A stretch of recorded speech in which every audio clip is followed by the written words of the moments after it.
તમે આખી દુનિયા જીતો વેપાર ધંધો કરીને, but if you loose your family you are a loser. તમે ટેકન ફોર ગ્રાન્ટેડ નહીં રાખવાનું. ઘરમાં બધા પરિવારજનો રહે છે જ, રાત્રે 9 વાગે 10 વાગે 11 વાગે જ્યારે હું ઘરે જાઉં ત્યારે લોકો દરવાજો ખોલે જ છે ને. એટલે ટેકન ફોર ગ્રાન્ટેડ નહીં. સમય આપવો પડે, નક્કી કરીને નિયમિત રીતે સમય આપવો પડે. તો આ પૃથ્વી પર સૌથી મોટો આનંદ છે એ તમે સારી રીતે માણી શકો. તમને આશ્ચર્ય થશે, દુનિયાના સૌથી ધનાઢ્ય વ્યક્તિ અને ધનાઢ્ય ઇન્વેસ્ટર વોરેન બફેટ, $100 બિલિયન નું એમનું ઇન્વેસ્ટમેન્ટ છે. $100 અબજ. 1 અબજ એટલે 7,000 કરોડ રૂપિયા થયા. 100 અબજ 7 લાખ કરોડનું ઇન્વેસ્ટમેન્ટ છે. 63 કંપની છે, એમની ફ્લેગશિપ કંપની છે બર્કશાયર હેથવે. એમાંથી લગભગ 10 થી પણ વધારે કંપની ફોર્ચ્યુન 500 ના લિસ્ટમાં છે. એટલે એમનો વહીવટ વ્યવહાર કેવો હશે? સવારથી રાત સુધી. એમને એમના ધર્મપત્ની નો એક જોઈન્ટ ઇન્ટરવ્યુ લેવામાં આવેલો. એમને લગ્ન જીવનના 50 વર્ષ પૂરા થયા. એટલે એમના CEOs ભેગા થઈને 50 સરપ્રાઈઝ પાર્ટીઝ રાખી હતી. એમાં કન્ક્લુડિંગ પાર્ટી લંડનમાં હતી. 30 જેટલા heads of states of Europe અને અમેરિકા હાજર હતા. એટલે on power presidents and prime ministers ઓડિયન્સમાં બેઠા હતા 30 દેશોના. એટલે તમે સમજી શકો છો કે ક્રાઉડની ડિગ્નિટી કેવી હશે. વોરેન બફેટ એમના ધર્મપત્ની સ્ટેજ ઉપર બેઠા હતા અને સિલેક્ટેડ લોકોને 1 મિનિટ આપવામાં આવેલી કે 1 મિનિટ એ મંચ ઉપર આવી અને આ કપલ સાથે પોતાના કઈ એવા સંસ્મરણો હોય, એમના ફાઉન્ડેશનમાં કંઈક કામ કર્યું હોય, એ બધા પોતે શેર કરતા હતા. એટલે 2-2.5 કલાક બહુ સરસ વીતી ગયા. પછી એક બુદ્ધિશાળી અમદાવાદી પણ બેઠેલા. એને આમ હાથ ઊંચો કર્યો. Can I ask a very simple question? Warren buffet કે પૂછો. એટલે એને પૂછ્યું કે sir, if you don't mind, can you share with us the secret of your happy married life of 50 years? 50 વર્ષનું તમારું સુખી લગ્ન જીવન. જો આગળ એક પ્રિફિક્સ હતો, સુખી લગ્ન જીવન. બાકી 50 વર્ષ તો ઘણાને પૂરા થતા જ હોય છે. ચોખ્ખી ગુજરાતી ભાષામાં બોલીએ, તળપદી ભાષામાં તો ઢહેડા કરીને, પણ સુખી લગ્ન જીવન. વોરેન બફેટની સામે એમનું આ માઇક્રોફોન પડેલું, એમના વાઈફે પુલ ઓવર કરી લીધું કે મારે આ પ્રશ્નનો ઉત્તર આપવો છે. એમ કરીને માઇક્રોફોન ખેંચી લીધું. વોરેન બફેટના ચહેરા ઉપર એક લકીર પણ ફરી નહીં. જાહેરમાં એમના પત્ની માઇક્રોફોન ખેંચી લીધું એમના મોઢા પાસેથી. એટલે 50% ઉત્તર તો લોકોને એમને મળી ગયો કે આ 50 વર્ષ કેમ ચાલ્યું હશે.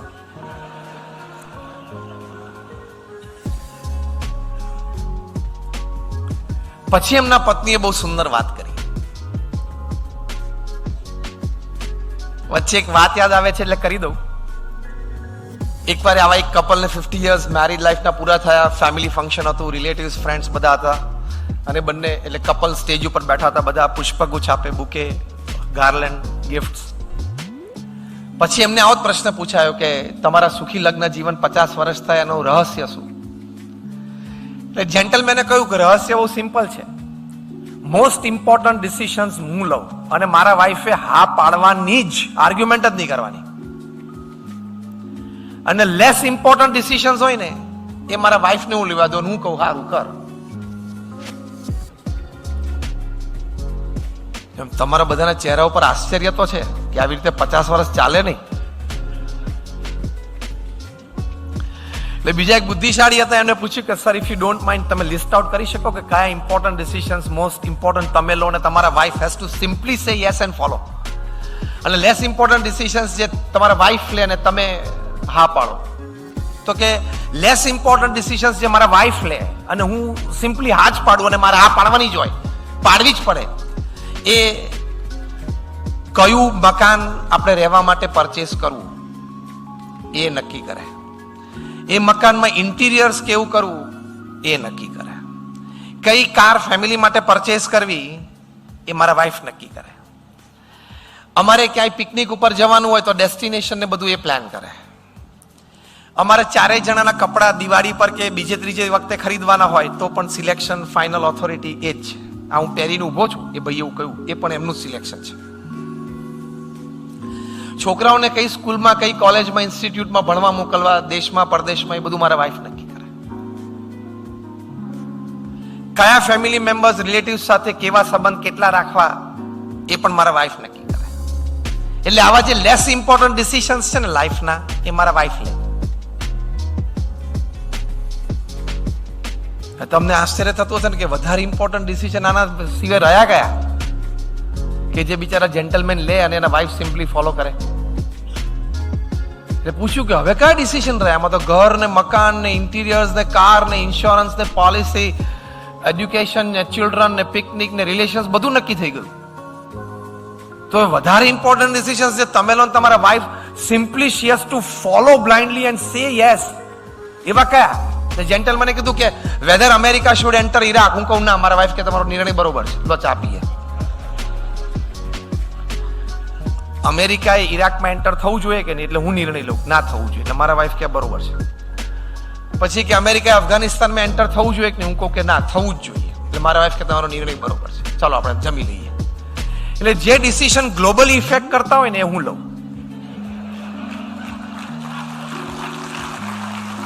અને મારા વાઈફ ફોલો કરે. અને જે ડિસિઝન્સ અમારા ઘરની ચાર દિવાલને ઇફેક્ટ કરતા હોય ને મારા વાઈફ લે અને હું ફોલો કરું. હસો છો એટલે ઘણા બધા આવું હશે. હા,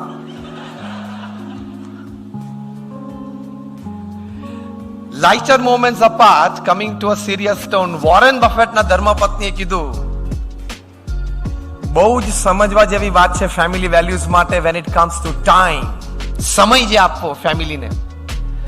વોરેન બફેટના પત્નીએ કીધું કે અમારા 50 વર્ષના લગ્ન જીવનમાં એક પણ દિવસ એવો બાકી નથી, unless and until Warren Buffett પરદેશ ટ્રાવેલ કરતા હોય, કે જ્યારે હું, મારા પતિ વોરેન બફેટ, અમારા ચિલ્ડ્રન, પછી અમારા ગ્રેન્ડ ચિલ્ડ્રન અને આજે અમારા ગ્રેટ ગ્રેન્ડ ચિલ્ડ્રન રાત્રે 8 વાગે ભોજન માટે ડાઇનિંગ ટેબલ ઉપર સાથે ન બેઠા હોઈએ. તમે અઠવાડિયામાં 2 દિવસ બેસી શકતા હો તો જ તાલી પાડજો, એમને તો વધારે તાલી પાડી લેજો.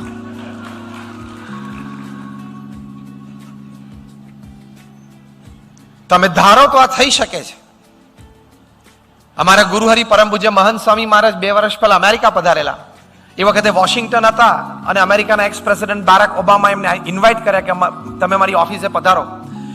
પરમ પૂજ્ય મહંત સ્વામી મહારાજ પધાર્યા ત્યારે બારાક ઓબામાએ મહંત સ્વામી મહારાજને વાત કરી કે હું 2 ટર્મ પ્રેસિડેન્ટ તરીકે રહ્યો, એટલે 8 વર્ષ હું અમેરિકાના પ્રેસિડેન્ટ તરીકે રહ્યો, પણ એક પણ દિવસ આ 8 વર્ષમાં એવું નથી કે હું, મારા પત્ની અને મારી બંને દીકરીઓ અમે સાંજે 7 વાગે ડિનર માટે સાથે ન બેઠા હોય.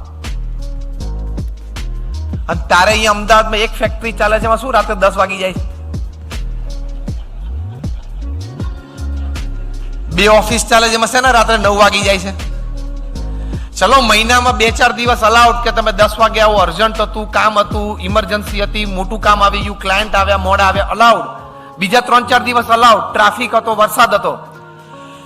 If in 20 working days of the month, if you cannot come back to your family by 8 p.m., let me tell you that you are a very poor manager of work and time. ભલે તમે કરોડોનો turnover કરતા હો, પણ મહિનામાં 20 દિવસ તમારા પરિવાર સાથે રાત્રે 8 વાગ્યા સુધીમાં ન આવી શકતા હો, તો તમે કામ અને સમયના બહુ પુઅર મેનેજર છો. તમારે એમાં ઇમ્પ્રુવમેન્ટ કરવાનું છે. સમય, વોરેન બફેટના પત્નીએ કહ્યું કે અમારા 50 વર્ષના લગ્ન જીવનમાં એક પણ દિવસ એવું બાકી નથી જ્યારે હું ને મારા પતિ રાત્રિ ભોજન પછી અડધો કલાક સાથે ચાલવા ન ગયા હોય. તો જયંતિભાઈને તો આમ જ થઈ ગયું નહીં? અતિ આશ્ચર્યની વાત છે. I am talking of the world's richest man with 63 companies. એમાંથી 10 કંપની ફોર્ચ્યુન 500 ના લિસ્ટમાં છે. એ વ્યક્તિની વાત કરું છું. ત્રીજી વાત એમના વાઈફે કરી કે there has not been a single day, એક દિવસ એવો નથી કે રાત્રિ ભોજન અને રાત્રિ અથવા પહેલા અથવા તો અમારી વોક પછી અમે અમારા સંતાનોને બેસીને અડધો કલાકનું ટ્યુશન ના આપ્યું હોય. પછી અમારા ગ્રેન્ડ ચિલ્ડ્રનને પણ અમે જ આલ્ફાબેટ્સ અને ન્યુમેરિકલ્સ શીખવાડતા હતા. અત્યારે અમારા ગ્રેટ ગ્રેન્ડ ચિલ્ડ્રન, અમારા નાના નાના 1.5, 2, 3, 4 વર્ષના છે, એ લોકોને પણ ન્યુમેરિકલ્સ ને આલ્ફાબેટિકલ્સ અમે જ શીખવાડીએ છીએ. એટલે કે અમે જ અમારા સંતાનોને ટ્યુશન આપ્યું છે, એ 8-10 વર્ષના થયા ત્યાં સુધી. અને તમે તમારા સંતાનો માટે ટ્યુશન માટેના સર તમે ઘરે બોલાવો છો અથવા ટ્યુશન માટેના ટીચર પાસે તમે મોકલો છો, એટલે તમને બધાને ટ્યુશનની ફી પોસાય છે અને બિચારા વોરેન બફેટને નહીં પોસાતી હોય નહીં. એમને પૂછ્યું કે સર વાય, ત્યારે વોરેન બફેટના પત્નીએ કહ્યું કે અમારે અમારા સંતાનો સાથે, અમારા ગ્રેન્ડ ચિલ્ડ્રન સાથે અને અમારા ગ્રેટ ગ્રેન્ડ ચિલ્ડ્રન સાથે અમારે સમય વિતાવો હતો, જેથી અમારા ફેમિલીના વેલ્યુઝ, કલ્ચર અને ટ્રેડિશન અમે નેક્સ્ટ પેઢીને વ્યવસ્થિત આપી શકીએ. This is quality and quantity time family સાથે. પણ એની માટે વોરેન બફેટે પછી ઉત્તર આપ્યો કે મેં મારા લાઈફમાં દરેક દિવસનું ક્લિયર ડિમાર્કેશન રાખ્યું છે. ફ્રોમ મોર્નિંગ 9 ટુ ઇવનિંગ 6 હું એક બિઝનેસમેન છું. સવારે 9 થી સાંજે 6 હું એક વેપારી ધંધાદારી વ્યક્તિ છું. સાંજે 6 થી 9 હું ફેમિલી મેન છું. અને રાત્રે 9 થી 10 હું એક સ્પિરિચ્યુઅલ એન્ટિટી છું. Clear demarcation of time. અને એની માટે સાંજે 6 વાગે એટલે હું મોબાઈલ ફોન બંધ કરી દઉં છું. તમે બંધ ન કરતા પણ ટ્રાય તો કરજો. રાત્રે 8-8:30 રાત્રિ ભોજન પછી સાયલેન્ટ ઉપર રાખવાનું, પછી કલાક એકવાર જોજો.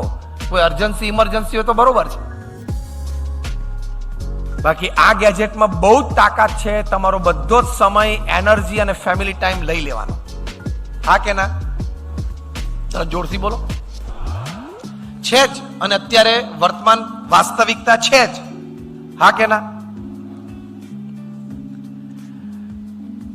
તમે રાત્રિ ભોજન માટે સાથે બેસતા હશો ત્યારે પણ તમારા જમણા હાથમાં કોળિયો અથવા સ્પૂન હશે અને ડાબા હાથમાં શું હોય છે?